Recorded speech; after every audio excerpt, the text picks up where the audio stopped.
എല്ലാ പ്രിയപ്പെട്ട പ്രേക്ഷകർക്കും ഹൃദയം നിറഞ്ഞ ഓണാശംസകൾ. ഓണക്കാലത്ത് നമ്മൾ എല്ലാവരും ആകാംക്ഷയോടുകൂടി കാത്തിരിക്കുന്ന ഒന്നാണ് ഓണക്കാല ചിത്രങ്ങൾ. ഒരു പിടി മനോഹരമായ ഓണച്ചിത്രങ്ങൾ തന്നെയാണ് ഇത്തവണയും നമുക്ക് മുന്നിൽ എത്തിയിരിക്കുന്നത്. ആ കൂട്ടത്തിൽ പേരുകൊണ്ട് നമ്മളെ കുഴപ്പിച്ച ഒരു ചിത്രമുണ്ട്. ഈ ചിത്രം ഉദയ പിക്ചേഴ്സിൻ്റെ ബാനറിൽ നമുക്ക് മുന്നിൽ എത്തിക്കുന്നത് നമുക്ക് പ്രിയങ്കരനായ നടൻ, ഇപ്പോൾ പ്രൊഡ്യൂസർ കൂടി ആയിരിക്കുകയാണ്, നമ്മുടെ സ്വന്തം ചാക്കോച്ചനാണ്. അപ്പോൾ ചാക്കോച്ചനും ഈ ചിത്രത്തിലെ മറ്റ് താരങ്ങളുമാണ് ഇന്ന് എനിക്കൊപ്പം ഇവിടെ ഓണവിശേഷങ്ങളും ഓണചിത്ര വിശേഷങ്ങളും പങ്കുവയ്ക്കാനായിരിക്കുന്നത്. നമുക്ക് സ്വാഗതം ചെയ്യാം ഇന്നത്തെ ഓണവിശേഷങ്ങളിലേക്ക്. എന്തായാലും ഈ ഓണക്കാലത്ത് വളരെ പ്രത്യേകതകളുള്ള ഒരു ഓണ സമ്മാനവുമായിട്ടാണ് ചാക്കോച്ചൻ ഞങ്ങൾക്ക് മുന്നിൽ എത്തിയിരിക്കുന്നത്. ഒരുപാട് പ്രത്യേകതകൾ എടുത്തു പറയേണ്ട ഒരു സിനിമ തന്നെയാണ്, പ്രത്യേകിച്ച് ചാക്കോച്ചന്. കാരണം ഉദയ പിക്ചേഴ്സ് ഒരുപാട് വർഷങ്ങൾക്ക് ശേഷം മലയാളം ഫിലിം ഇൻഡസ്ട്രിയിലേക്ക് പൂർവാധികം ശക്തിയോടെ തിരിച്ചു വരുന്ന ഒരു സിനിമ തന്നെയാണ് കൊച്ചൗവ പൗലോ അയ്യപ്പ കൊയിലോ. അതിന് പറയണം വേറൊരു ഇന്റർവ്യൂവിൽ ഞാൻ അതല്ല, സത്യമായിട്ടും ഞാൻ തന്നെ ആത്മാർത്ഥമായിട്ട് പറയണം, ഞാൻ ഇതുപോലെ ഇരുന്ന് ഹോംവർക്ക് ചെയ്യുന്ന പോലെ സിനിമയുടെ പേര് പറഞ്ഞു. വേറെ തമാശ, ഒരു FM ചാനലിൽ ഇന്റർവ്യൂ ചെയ്യാൻ വന്നു. അപ്പൊ ഇന്റർവ്യൂ വന്ന് ഒരു 3 പേരുണ്ടായിരുന്നു, ഒരു RJയും എല്ലാവരും ഉണ്ടായിരുന്നു. ഒരു മൈക്ക് എൻ്റെ റെക്കോർഡർ എൻ്റെ തന്നു. എന്നിട്ട് പറഞ്ഞു എൻ്റെ അടുത്ത് സംസാരിച്ചോളാം. നമ്മുടെ അപ്പൊ നിങ്ങൾ ചോദ്യം ചോദിക്കുന്നത് ഇല്ല ചേട്ടാ, ഈ പടത്തിന്റെ ഒരു പ്രത്യേകത എന്ന് വെച്ചാൽ ചേട്ടൻ തന്നെയാണ് RJ. ചേട്ടൻ തന്നെ പടത്തിന്റെ പേര് പറഞ്ഞോളൂ. കാരണം അവര് ഈ പറഞ്ഞ പോലെ ഒരുപാട് പ്രാവശ്യം പഠിച്ച് തെറ്റിച്ച് പറഞ്ഞ് ഒക്കെ വന്നിട്ട് തന്നെ ചേട്ടൻ തന്നെ ശരിയായിക്കോളൂ. ഉദയ പിക്ചേഴ്സ് ഒരുപാട് വർഷങ്ങൾക്ക് ശേഷം മലയാള സിനിമാ ലോകത്തേക്ക് തിരിച്ചു വരികയാണ്. ചാക്കോച്ചന്റെ 75ാം സിനിമയാണ്. അപ്പൊ ഏറ്റവും ആദ്യം വിശേഷം ചോദിക്കുന്നത് ചാക്കോച്ചന്റെ അടുത്ത് തന്നെയാണ്. ഒരുപാട് നാളത്തെ പ്ലാനിങ്ങിന് ശേഷമാണോ ഇങ്ങനെ തിരിച്ച് വരാൻ തീരുമാനിച്ചത്? ഒരുപാട് നാളത്തെ പ്ലാനിങ് എന്ന് പറഞ്ഞാൽ അത് അങ്ങനെ വലിയ പ്ലാനിങ് ഒന്നും ഇല്ലായിരുന്നു. കാരണം ഇത് അവിചാരിതമായിട്ട് സംഭവിച്ചതാണ്. ശരിക്കും ഉദയയുടെ ബാനറിൽ 2 സിനിമകൾക്ക് പ്ലാൻ ചെയ്തിട്ടുണ്ടായിരുന്നു. പക്ഷെ ആ സിനിമയല്ല ഇത്. ഇതിനിടയ്ക്ക് അവിചാരിതമായിട്ട് സംഭവിച്ചതാണ്. പിന്നെ എൻ്റെ ലൈഫിലെ മിക്കവാറും കല്യാണം ഉൾപ്പെടെയുള്ള നല്ല കാര്യങ്ങൾ അവിചാരിതമായിട്ടാണ് സംഭവിക്കുക.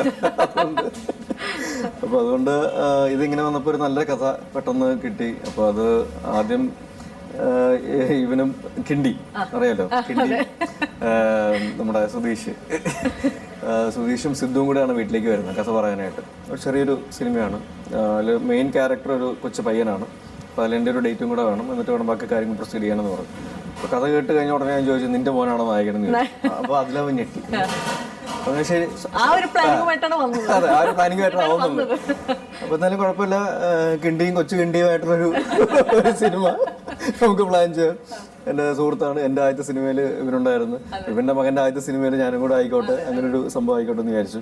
ഞാൻ മാത്രമായിട്ട് തീരുമാനം എടുത്ത് കുഴപ്പമാവണ്ട, ഭാര്യയുടെ തലയിലും കൂടെ വെക്കാമെന്ന് വിചാരിച്ചിട്ട് സിദ്ധുവിനോട് പറഞ്ഞു ഭാര്യയോടും കൊണ്ടൊന്ന് പറയണം കഥ. സിദ്ധു പറഞ്ഞാൽ പറയാമെന്ന് പറഞ്ഞു. അപ്പം അങ്ങനെ സിദ്ധു പ്രിയയോട് ചെന്ന് കഥ പറയും. പ്രിയയ്ക്കും ഭയങ്കരമായിട്ട് ഇഷ്ടമായി. അപ്പം അങ്ങനെ ഒരു ഫാമിലിക്കും എന്നെ പോലുള്ള യൂത്തിനും എന്നിട്ടാണ് ഞാൻ സിദ്ധുവിനോട് പറയുന്നത് ഇത് ഞാൻ പ്രൊഡ്യൂസ് ചെയ്താൽ, അതായത് ഉദയ പ്രൊഡ്യൂസ് ചെയ്താൽ കുഴപ്പമുണ്ടെന്ന് ചോദിച്ചു. അപ്പൊ അത് പുള്ളിക്ക് ഭയങ്കര ഒരു ഷോക്ക് പോലെയായിരുന്നു. പുള്ളിയുടെ ഇല്ലാത്ത മുടി ഇങ്ങനെ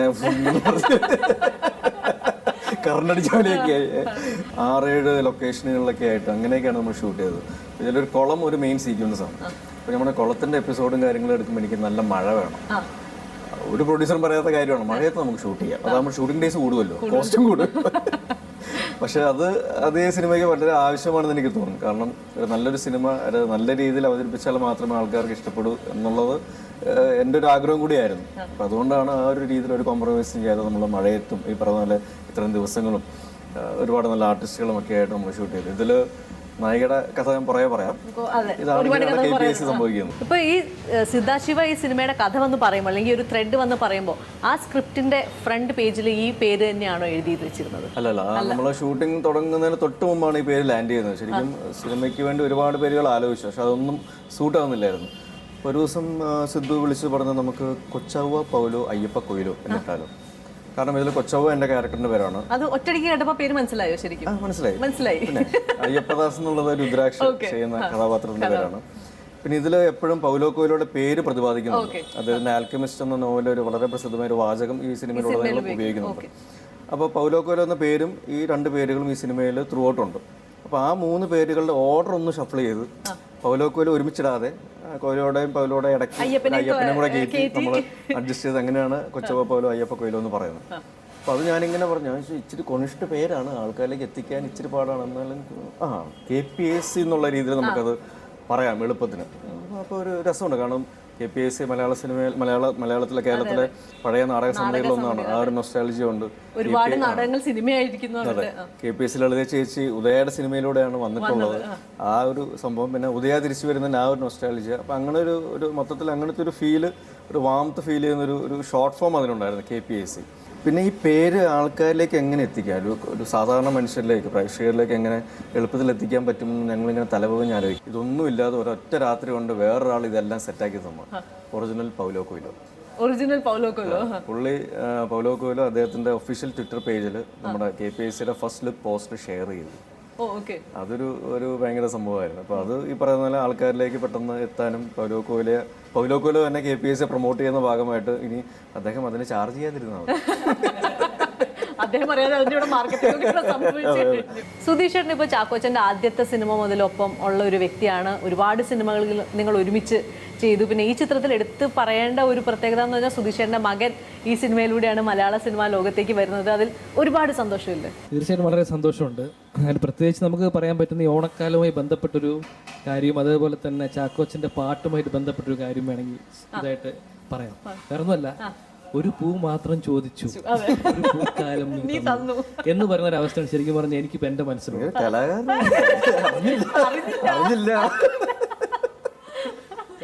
അല്ല, അത് യാദൃശ്യമായിട്ട് അങ്ങനെ സംഭവിച്ചാണ്. കാരണം നമ്മൾ ഒരിക്കലും പ്രതീക്ഷയല്ല. കാരണം ചാക്കോച്ചൻ്റെ ഡേറ്റ്, കാരണം ചാക്കോച്ചൻ ഒരു നല്ല സിനിമയെ മനസ്സിലാക്കാനും തീർച്ചയായിട്ടും ഡേറ്റ് തരാൻ സാധ്യതയുണ്ടെന്ന് മനസ്സിൽ വിചാരിച്ചിരുന്നു. അപ്പോൾ ചാക്കോച്ചൻ ആദ്യം കഥ കേട്ടപ്പോൾ തന്നെ ഡേറ്റ് തരാം എന്നുള്ളത് മനസ്സുകൊണ്ട് ചാക്കോച്ചൻ ഉറപ്പിച്ച് കഴിഞ്ഞിരുന്നു.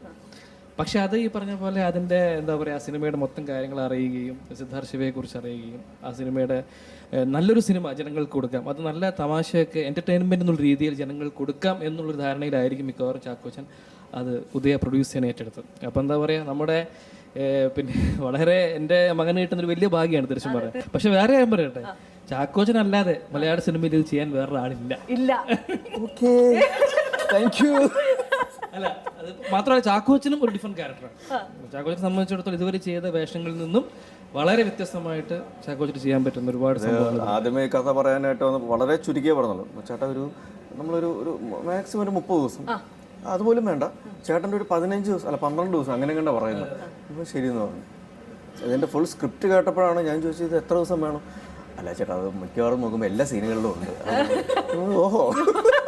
അനുശ്രീ ശരിക്കും എങ്ങനെയാണ് ഈ സിനിമയിൽ അയ്യപ്പ കൊയ്ലോന്റെയും ഇപ്പൊ തെറ്റിച്ച് പറഞ്ഞില്ലേ, ഇതേപോലെ വേറെ ആൾ ചോദിച്ചു. ഇപ്പൊ നമുക്ക് ഞാൻ പറഞ്ഞിങ്ങനെ പൗലോ കൊയ്ലോയുടെ ബുക്കും കാര്യങ്ങളൊക്കെ ഇതൊരു മെയിൻ സംഭവമാണ് എന്നല്ലേ. ശരി, അപ്പൊ ചേട്ടന് അയ്യപ്പ കൊയ്ലോ നേരിട്ടൊന്ന് പരിചയപ്പെട്ടുകൂടെ, മീൻസ് ഒന്ന് കോണ്ടാക്ട് ചെയ്തുകൂടെ? ഞാൻ പറഞ്ഞു ആരെ? Sorry Paulo Coelho. പുള്ളിയുടെ പേര് തെറ്റിച്ച് ചെയ്യുമ്പോൾ പറഞ്ഞത് അയ്യപ്പ കൊയ്ലോ എഴുതിയ ആൽക്കെമിസ്റ്റ്. ഞാൻ ശരിക്കും ചാക്കോച്ചൻ എൻ്റെ അടുത്ത് ഇത് ആദ്യം പറയണത് രാജമാറ്റി യാഹൂൻ്റെ ലൊക്കേഷനിൽ ഞാൻ ജോയിൻ ചെയ്യാൻ ചെല്ലുമ്പോഴാണ്. പക്ഷെ പിന്നീട് ഇത് സീരിയസ് ആയിട്ട് പറഞ്ഞപ്പോഴത്തേക്കും ഞാൻ വേറെ വർക്കിൽ കമ്മിറ്റഡ് ആയിരുന്നു. അപ്പോൾ ചെയ്യാൻ പറ്റുമെന്നൊക്കെ ആദ്യം സംശയം തോന്നിയിട്ടുണ്ടായിരുന്നു.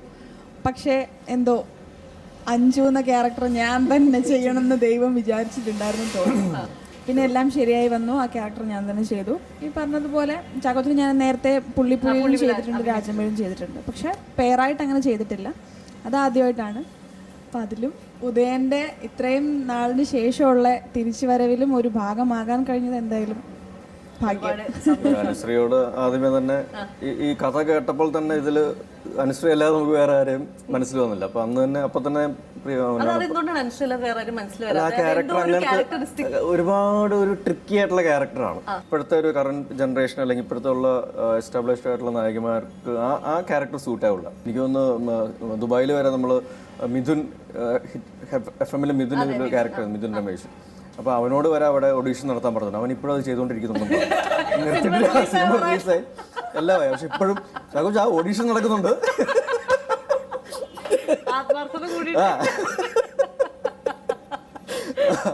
അപ്പൊ അങ്ങനെയൊക്കെ നമ്മൾ ചെയ്തു. പക്ഷെ എന്നിരുന്നാൽ പോലും നമുക്ക് അനുസരിച്ച് അല്ലാതെ വേറെ ആളെ മനസ്സിൽ അങ്ങോട്ട് വരുന്നില്ലായിരുന്നു. ഒരുപാട് ആഗ്രഹിച്ച് അഭിനയിക്കാൻ പറ്റുമോ ഇല്ലയോ എന്നൊക്കെ ഒരു കൺഫ്യൂഷനിൽ കൂടെ ഒക്കെ കടന്നുപോയി കറങ്ങി തിരിഞ്ഞ് അനുശ്രീ KPSC തന്നെ എത്തി. ഇത്രയും നല്ലൊരു മൂവി പറഞ്ഞിട്ട് എനിക്ക് ചെയ്യാൻ പറ്റുന്നില്ലല്ലോ, അപ്പം എന്നാ അത് ഓർമ്മിപ്പിക്കാണ്ടിരിക്കണ്ടേ ചാക്കോച്ചനെ? അതും ചെയ്യില്ല. രാവിലെ ചാക്കോച്ച നായിക കിട്ടിയോ? ഓരോരുത്തർക്കും ഉള്ള കാര്യങ്ങൾ ഇങ്ങനെ ഓരോരുത്തരുടെ പേര് ഓരോ അരിമണിയിൽ പറഞ്ഞല്ലേ, ഈ അരിമണിയിൽ അനുശ്രീയുടെ പേരായിരുന്നു ഉണ്ടായിരുന്നു. അതുകൊണ്ട് വേറെ എഴുതി വെച്ച അരിമണി ഏതെങ്കിലും പോയോ? അതൊക്കെ സൂക്ഷിച്ചു വെച്ചിട്ടുണ്ട്. ശരിക്കും വേറൊരു മൂവിന്റെ ലൊക്കേഷനിൽ ഇങ്ങനെ ഇന്റർവ്യൂ കൊടുത്തപ്പോൾ ഇങ്ങനെ KPSC ഞാനാന്ന് പറഞ്ഞപ്പോൾ ആ ഇന്റർവ്യൂ ചെയ്യുന്ന ആള് പറഞ്ഞു എത്രയോ പെൺകുട്ടികളുടെ ശാപം ഉണ്ടാവും കേട്ടോ എന്ന് പറഞ്ഞു. അപ്പൊ ഈ വിശേഷങ്ങളൊക്കെ കേട്ട് നമ്മുടെ ഈ സിനിമയിലെ മെയിൻ താരം ഒന്നും മിണ്ടാണ്ടിരിക്കുകയാണ്. രുദ്രാക്ഷൻ എന്നാണ് പേര്. സുധീഷ് ഏട്ടന്റെ മകനാണ്. KPSC എന്ന ഈ സിനിമയിലൂടെയാണ് മലയാള സിനിമയിൽ അരങ്ങേറ്റം കുറിക്കുകയാണ്. രുദ്രാക്ഷൻ എങ്ങനെയുണ്ടായിരുന്നു ആദ്യത്തെ സിനിമ അഭിനയത്തിന്റെ അനുഭവം? എങ്ങനെ ചാക്കോച്ചൻ അങ്കിളുടെ കൂടെ അഭിനയം എങ്ങനെയുണ്ടായിരുന്നു? അങ്കിൾ എന്നാണ് വിളിക്കുന്നത്, ഞാൻ അറിയാതെ. ചാക്കോച്ചൻ തന്നെയാണോ വിളിക്കുന്നത്, ഇനി അങ്കിൾ എന്നാണോ വിളിക്കുന്നത്?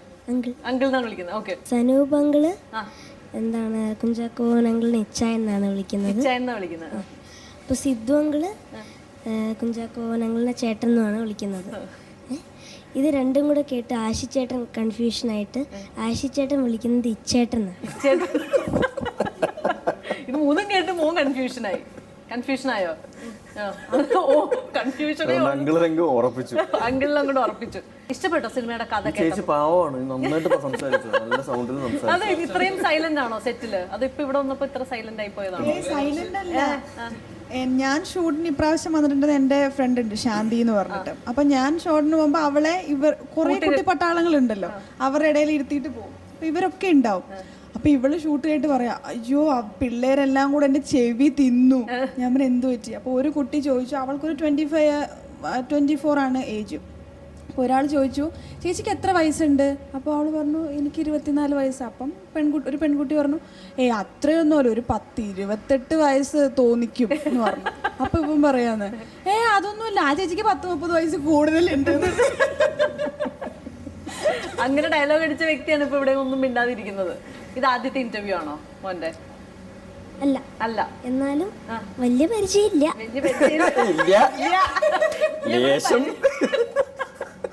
ഇനി പരിചയം ആയിക്കോളും, കുഴപ്പമില്ല. എങ്ങനെയാണോ ഒറ്റ ഷോട്ടില് ടേക്കൊക്കെ റെഡിയാക്കുന്ന ഒരു കുട്ടി കലാകാരനാണോ? ഇല്ല, ഇവന്റെ അപ്പനെ പോലെ അല്ല, കുറച്ചുകൂടെ അടുത്ത ഷോട്ടുകൾ ഭേദമാക്കി നന്നാക്കി ഞങ്ങളുടെയൊക്കെ ഒറ്റ ഷോട്ട് ശരിയാവും. കാരണം ഇതിൽ കൂടുതലൊന്നും പ്രതീക്ഷിക്കരുത്. ആരായിരുന്നു സെറ്റിൽ ഏറ്റവും കൂട്ട്? മോന്റെ രുദ്രാക്ഷന്റെ കൂട്ടാരായിരുന്നു? അനുശ്രീ ചേച്ചിയാണോ? ഗേൾസ്. ഇവന് ഇടയ്ക്ക് എന്നോട് ഭയങ്കര കലിപ്പായിരുന്നു. ഇവൻ ഭയങ്കര കളിയും ചിരിയും തമാശയായിരുന്നു. ചിരിയോട് ചിരി. എൻ്റെ മുഖത്ത് നോക്കി ഫേസ് ടു ഫേസ് ഞങ്ങൾ സംസാരിക്കുമ്പോൾ ഇവൻ ഇമോഷണലായിട്ട് പറയേണ്ട സംഭവത്തിൽ ഇവന് ഇടയ്ക്കൊരു ചിരി വരുന്നു, അല്ലെങ്കിൽ ഞാൻ സംസാരിക്കുമ്പോൾ ഇവനൊരു ചിരി വരുന്നു. അങ്ങനെയൊക്കെയാണ്. നല്ല മഴയുണ്ട്, മഴയില്ലാത്തപ്പോൾ എടുക്കണം, അല്ലെങ്കിൽ മഴ ഉള്ളപ്പോൾ എടുക്കണം, അങ്ങനത്തെ സംഭവങ്ങളൊക്കെയാണ്. സമയത്തിൻ്റെ കുറേ പരിധിയുണ്ട്. അപ്പോൾ അങ്ങനെ വന്നിട്ട് ഞാൻ ഇവനോട് ഭയങ്കരമായിട്ട് ദേഷ്യപ്പെട്ടു. അവിടെ കണ്ണൊക്കെ കളഞ്ഞ് ടെൻഷൻ സങ്കടപ്പെട്ട് ഇങ്ങനെ ഇരിക്കുമ്പോൾ അവിടെ സിദ്ധു സ്റ്റാർട്ട് ക്യാമറ ആക്ഷൻ. എൻ്റെ സിദ്ധു പറയും, എനിക്ക് വലിയ ആഗ്രഹം ഇങ്ങനെയായിരുന്നു. അപ്പോൾ ഇവന് എനിക്ക് വലിയ ആഗ്രഹം ഇങ്ങനെയായിരുന്നു. അപ്പം കൊച്ചോപ്പ് അങ്ങനെ പറഞ്ഞിട്ടില്ലെങ്കിൽ കൊച്ചോപ്പ് അങ്ങനെ പറഞ്ഞിട്ട് ഇങ്ങനെ ഫുൾ മഴയത്ത് ഒറ്റ ടേക്കിൽ ആ സംഭവം ഫുൾ നല്ല ലെങ്ത് നല്ല കറക്റ്റായി.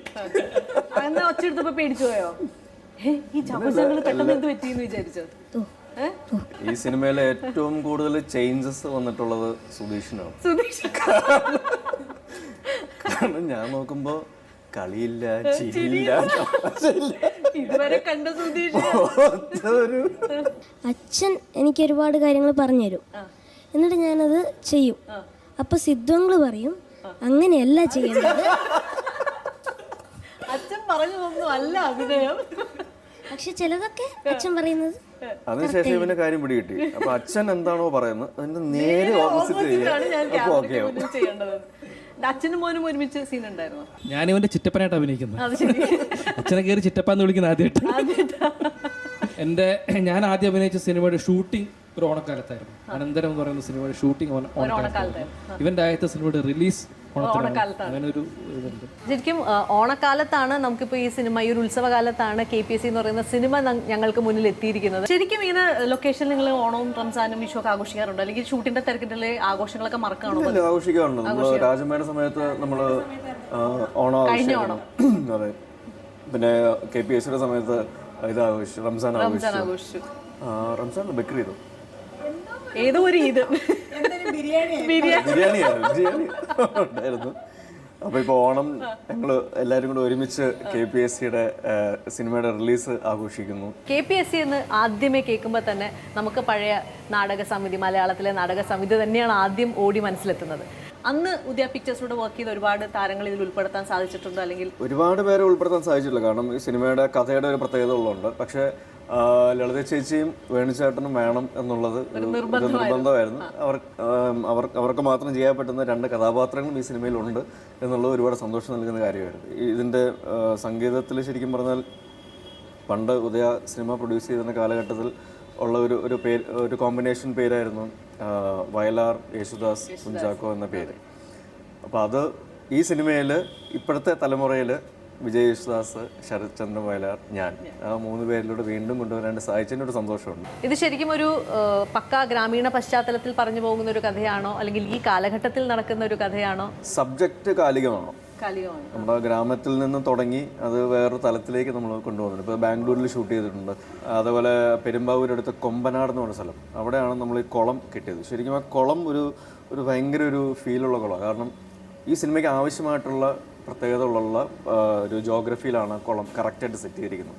ഒരു റെക്ടാങ്കുലർ കുളമാണ്. നമ്മൾ ആദ്യം ചെന്ന് കാണുമ്പോൾ ആ കുളത്തിൻ്റെ അടിത്തട്ട് നമുക്ക് ക്ലിയർ ആയിട്ട് കാണാൻ പറ്റും. അത്രയ്ക്ക് ക്രിസ്റ്റൽ ക്ലിയർ ആയിട്ടുള്ള വെള്ളമായിരുന്നു. പിന്നെ നമ്മളത് കുളമാക്കി. ഇപ്പാണ് ശരിക്കും കുളമായത്. അത് എനിക്കത് ബന്ധമില്ലാത്തതുകൊണ്ട് നല്ല അറ്റ്മോസ്ഫിയർ കള്ള് ഷോപ്പാണ്. കള്ള് കുടിക്കാത്ത ചാക്കോച്ചനെ വരെ കള്ള് കുടിക്കാൻ തോന്നുന്നുള്ളതാണ് അവിടുത്തെ. അത്രയും നല്ല അറ്റ്മോസ്ഫിയർ ആണ്. Alcoholic weather. അതുപോലെ തന്നെ ഈ കൊരങ്ങാട്ടി എന്ന് പറഞ്ഞ സ്ഥലം, അതൊരു ഏരിയ കഴിഞ്ഞ് നമ്മൾ മല കയറി കഴിഞ്ഞാൽ പിന്നെ റേഞ്ച് ഒന്നും ഉണ്ടാവില്ല. അപ്പം ആനയൊക്കെ ഉള്ള സ്ഥലമാണ്. അപ്പം രാവിലെ അങ്ങോട്ടേക്ക് കയറുമ്പോഴേ വീട്ടിൽ വിളിച്ച് പറയും ആനയൊക്കെ ഉള്ള സ്ഥലമാണ്, വൈകിട്ട് മല ഇറങ്ങിയാൽ വിളിക്കുക. ഈ റേഞ്ച് ഇല്ലാത്തതുകൊണ്ട് കല്യാണം കഴിഞ്ഞ ആൾക്കാരൊക്കെ ഭയങ്കര ഹാപ്പി ആയിരിക്കും. വീട്ടിലോട്ടൊന്ന് വിളിച്ച ഭാര്യ കിട്ടില്ലല്ലോ. മോനും ഇങ്ങനത്തെ സ്ഥലങ്ങളൊക്കെ ആദ്യമായിട്ടാണ്, ഇങ്ങനെ ഷൂട്ടിംഗ് തന്നെ ആദ്യത്തെ എക്സ്പീരിയൻസ് ആണ്. അതായത് ഇവനെ ഇടയ്ക്കിടയ്ക്ക് കാണുമ്പോൾ ഭയങ്കര ക്ഷീണിച്ചൊക്കെ ഇരിക്കുന്നു. പക്ഷെ ഗേൾസിന്റെ കൂടെ ഇരിക്കുമ്പോൾ ഭയങ്കര എനർജിയും കാര്യങ്ങളും. അത് ഞാൻ പ്രത്യേകം നോട്ട് ചെയ്തായിരുന്നു. അന്ന് വിചാരിച്ചത് അതെന്താ സംഭവിച്ചത്, ഒരു തവണ ഈ ഡൈവിങ് സ്വഭാവം ഈ ഡൈവ് ചെയ്യാൻ ഇവൻ ആദ്യം കുറച്ച് അസലായിട്ട് നീന്തുമായിരുന്നു. ഡൈവിങ് കുറച്ചൊരു സ്റ്റാർട്ടിങ് ട്രബിൾ ഉണ്ടായിരുന്നു. അപ്പോൾ അതിങ്ങനെ പ്രാക്ടീസ് ചെയ്യാൻ നേരത്തെ ആദ്യം ഡൈവ് ചെയ്യാനൊക്കെ മടി. പിന്നെ പെട്ടെന്ന് നോക്കിയപ്പോൾ 2 ഡൈവിങ് അടിപൊളി ചാട്ടം നോക്കിയപ്പോൾ കുറച്ച് ഗേൾസോടെ വന്നു. അപ്പോൾ അതിൻ്റെ മുകളിൽ അവർ പിടിച്ചു തുടങ്ങിയത്. പെട്ടെന്ന് ഒരു ഒറ്റ നിമിഷം കൊണ്ട് ഭയങ്കര രീതിയിലൊക്കെ ഡൈവ് ചെയ്യുന്നു. അതുവരെ നമ്മൾ വഴക്ക് പറഞ്ഞിരുന്നവന് കൊള്ളാലോ ഇവൻ പയ്യൻ. പിന്നെ ഒന്ന് പാൻ ചെയ്ത് നോക്കിയപ്പോഴാണ് 2 ഗേൾസ് അവിടെ ഇരുന്നത്. അവർ ഭയങ്കരമായിട്ട് കൈകാര്യം പ്രോത്സാഹിപ്പിക്കുന്നു. സുധീഷേട്ടൻ ഹാപ്പിയാണോ രുദ്രാക്ഷന്റെ ഈ ഒരു ലോഞ്ചിലും? സംശയമുണ്ടോ ചോദിക്കാൻ, വളരെ ഹാപ്പിയാണ്. എന്തായാലും രുദ്രാക്ഷന്റെ കൂട്ടുകാരുടെ അഭിപ്രായം എന്താ? എല്ലാവരും വെയിറ്റ് ചെയ്തിരിക്കുകയാണോ സിനിമ കാണാൻ വേണ്ടി? പിന്നെ എല്ലാവരും പറയുന്നത് ഫസ്റ്റ് ഡേ ഫ്രീ ടിക്കറ്റ് തന്നെ വേണമെന്നാണ്. എന്റെ നെഞ്ചത്തോട്ട് ഞാൻ ചാക്കോച്ചൻ ഞങ്ങളുടെ അടുത്ത് പറഞ്ഞ് ശരിയാക്കി തരാന്ന് പറഞ്ഞില്ലേ, റെഡിയാക്കി തരാന്ന് പറഞ്ഞില്ലേ, ഒരു തിയേറ്റർ ഞങ്ങൾ ബുക്ക് ചെയ്തൊക്കെ പറയുന്നത്. ഞാനും പ്രൊഡ്യൂസറും തമ്മിൽ ഭയങ്കര ഉടക്കാം. ആരെങ്കിലും എന്താ പറയാ വിളിച്ച് സന്തോഷം ഒരുപാട് അറിയിച്ചു? ഞങ്ങൾക്ക് ഒരുപാട് സന്തോഷമുണ്ട് ഉദയ പിക്ചേഴ്സ്. ഉദയയുടെ സിനിമയുടെ ഒരു അനൗൺസ്മെന്റ് വന്നപ്പോൾ ഏറ്റവും സന്തോഷത്തോടെ തന്നെ ശരിക്കും ഞാൻ അങ്ങോട്ട് വിളിച്ചറിയിക്കേണ്ടതാണ്. പക്ഷെ ഇങ്ങോട്ട് വിളിച്ചത് ശാരദാമ്മയായിരുന്നു. പുള്ളിക്കാരി ഭയങ്കര എക്സൈറ്റഡ് ആയിരുന്നു. ഇടയ്ക്കിടയ്ക്ക് അമ്മയെ വിളിക്കാറുണ്ട്. അപ്പോൾ ഞാൻ ഈ അടുത്ത് സിനിമയുടെ റിലീസിന് കുറച്ച് ദിവസം മുമ്പ് മദ്രാസിൽ വേറൊരു ആവശ്യത്തിന് വേണ്ടി പോയായിരുന്നു. അപ്പം എനിക്ക് പെട്ടെന്നൊരു ആഗ്രഹം ശാരദാമ്മ ഒന്ന് കാണണം, എന്തെങ്കിലും ഒരു ഗിഫ്റ്റ് കൊടുക്കണം, ഒരു അനുഗ്രഹം മേടിക്കണം എന്നൊക്കെ. അപ്പോൾ ഞാൻ വേറെ കുറച്ച് കമ്മിറ്റ്മെൻറ്റ്സ് എനിക്ക് ഉണ്ടായിരുന്നു. അപ്പോൾ ഞാൻ ശാരദാമ്മയെ വിളിച്ചപ്പം പുള്ളിക്കാരി ഹൈദരാബാദ് പോയിരിക്കുക. അവിടെ എന്തോ ഒരു ചെറിയ MLA ഒക്കെയാണ് അവിടുത്തെ. അപ്പോൾ അവിടുത്തെ എന്തോ കാര്യങ്ങളൊക്കെ ആയിട്ട് ഇരിക്കുകയായിരുന്നു. പുള്ളിക്കാരി പറഞ്ഞു, ഫോൺ വിളിച്ചപ്പോൾ തന്നെ പുള്ളിക്കാരി എടുത്ത് തന്നെ ചാക്കോച്ചൻ എന്നാണ് വിളിക്കുക. അപ്പോൾ അതിൽ ശരിക്കും എന്നെ അല്ല പുള്ളിക്കാരി അഭിസംബോധന ചെയ്യുന്നത്, എൻ്റെ മുത്തച്ഛനെയും ചാക്കോച്ചൻ എന്നാണ് വിളിച്ചിരുന്നത്. അത് കഴിഞ്ഞിട്ട് ഞാൻ പറഞ്ഞു ഇങ്ങനെ ഞാനിവിടെ വന്നു കാണാൻ വേണ്ടി വന്നതാണ്. അപ്പം പുള്ളി അയ്യോ സോറി മോനെ സാരമില്ല അങ്ങനെയാണ് ഇങ്ങനെയാണെന്നൊക്കെ പറഞ്ഞിട്ട് പുള്ളിക്കാരി ഭയങ്കര ഇമോഷണലായിട്ട് സംസാരിക്കുന്നു പറഞ്ഞു. എനിക്കും കരച്ചിൽ വന്നു, എനിക്ക് സംസാരിക്കാൻ പറ്റാതെ ശരിയെന്നും പറഞ്ഞ് ഫോൺ വെച്ചു. പിന്നെ പിറ്റേ ദിവസം ഞാൻ എറണാകുളത്ത് എത്തിയപ്പോൾ പുള്ളിക്കാരി ഇങ്ങോട്ട് വിളിച്ചിട്ട് പറഞ്ഞു സോറി ഞാൻ ഇന്നലെ ഭയങ്കര ഇമോഷണലായി പോയെന്ന് പറഞ്ഞ് പുള്ളിക്കാരി ഇങ്ങോട്ട് ക്ഷമ ചോദിക്കുക, അങ്ങനത്തെ കാര്യങ്ങളൊക്കെ ആയിരുന്നു. എനിക്കൊന്ന് ഞാൻ ഉദയയുടെ ഒരു ആർട്ടിസ്റ്റിന് ആദ്യമായിട്ട് അഡ്വാൻസ് കൊടുക്കാൻ പോയത് എൻ്റെ അമ്മയായിട്ട് ലളിത ചേച്ചിക്കായിരുന്നു. അപ്പോൾ അതൊരു ഭയങ്കര ഒരു ഫീലുള്ള സംഭവങ്ങളായിരുന്നു. പിന്നെ ഒരുപാട് ആൾക്കാർ വിളിക്കാറുണ്ട്, പ്രാർത്ഥിക്കാറുണ്ട്, മെസ്സേജുകൾ ചെയ്യാറുണ്ട്. അപ്പോൾ അവരുടെയൊക്കെ പ്രാർത്ഥനകളും അനുഗ്രഹങ്ങളും എല്ലാം ഈ സിനിമയ്ക്ക് ഉണ്ടാവും. തീർച്ചയായിട്ടും. അപ്പോൾ എന്തായാലും ഉദയ പിക്ചേഴ്സിനൊപ്പം ഈ ഓണാഘോഷം KPSC ടീമിന് വളരെ മനോഹരമായിരിക്കട്ടെ അല്ലേ? എന്തായാലും ഓണാഘോഷങ്ങൾ തുടങ്ങിയിട്ടുള്ളൂ. പെട്ടെന്ന് ഫുൾ നെയിം ഒന്ന് പറഞ്ഞേ. അയ്യപ്പ കോയിലോ കൊച്ചുമ്മ കോയിലോ അയ്യപ്പ കോയിലോ അല്ല വേറെ തമാശ പറയാണ്. അവിടെ ഈ നമ്മൾ പെരുമ്പാവൂർ കൊമ്പനാട് എന്ന് പറഞ്ഞ സ്ഥലത്താണ് ഈ കുളവും കാര്യങ്ങളൊക്കെ ഉള്ളത്. ഇവിടെ കുറേ പിള്ളേരുണ്ട്, കുറച്ച് ദിവസങ്ങളായിട്ട് ഷൂട്ടിംഗ് നടക്കുന്നുണ്ട്. അപ്പം അവിടുത്തെ നാട്ടുകാർ പിള്ളേരൊക്കെ ഉണ്ട്. ആ പിള്ളേർ തന്നെ കുറച്ച് പേര് അഭിനയിക്കുന്നുമുണ്ട്. അപ്പോൾ ഞാൻ ഇടയ്ക്ക് കുറച്ച് ദിവസം കഴിയുമ്പോൾ ചോദിച്ചു എടാ മക്കളെ എങ്ങനെയുണ്ട് വിശേഷം, എന്തുണ്ട് വിശേഷം? സുഖമായിട്ടിരിക്കുന്നു ചേട്ടാ, പടമൊക്കെ അടിപൊളിയായിട്ട് വരത്തില്ലേ? ഞാൻ പറഞ്ഞു അതിന് വേണ്ടിയിട്ടാണ് നമ്മൾ നോക്കുന്നത്. ഞാൻ ചോദിച്ചു നിങ്ങളൊക്കെ ഫസ്റ്റേ കാണാൻ പോലും? പിന്നെ കാണാൻ പോകും ചേട്ടാ. പടത്തിൻ്റെ പേരെന്താ? ഞാൻ ഒരുത്തിനോട് ചോദിച്ചു ചേട്ടൻ അറിഞ്ഞൂടെ? എനിക്കറിയാം എന്നാലും നീ പറ. കൊച്ചോ പോലെ അയ്യപ്പനെ കൊല്ലും.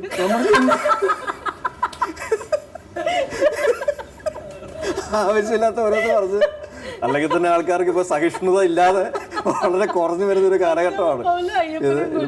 പിള്ളേര് പറഞ്ഞുകൊണ്ട് കുഴപ്പമില്ല. അപ്പൊ അങ്ങനെയൊക്കെ പറയുന്നവരുണ്ട്. അപ്പൊ തീർച്ചയായിട്ടും തിയേറ്ററിൽ പോയി കാണുന്ന ഓരോരുത്തരും കൊച്ചവ പൗലോ അയ്യപ്പ കോയിലേക്ക് ഒരു ടിക്കറ്റ് എന്ന് പറഞ്ഞ് തന്നെ ടിക്കറ്റ് മേടിക്കണം. KPSC എന്ന് പറഞ്ഞ് മേടിക്കരുത്. ഉദയ പിക്ചേഴ്സിന്റെ ഏറ്റവും മികച്ച ഒരു സിനിമയായി മാറട്ടെ KPSC എന്ന് ആശംസിക്കുന്നു. എല്ലാവർക്കും ഹൃദയം നിറഞ്ഞ ഓണാശംസകൾ. ഞങ്ങളുടെ പ്രേക്ഷകർക്ക് കൂടി വേണ്ടി ഹൃദയം നിറഞ്ഞ ഓണാശംസകൾ പറയാം. സിനിമ പേര് മുഴുവൻ പറഞ്ഞിട്ട് ഓണം ആശംസിച്ചാൽ മതി. ലോകമെങ്ങുമുള്ള എല്ലാ മലയാളികൾക്കും കൊച്ചവ പൗലോ അയ്യപ്പ കൊയിലോ ടീമിന്റെ ഓണാശംസകൾ.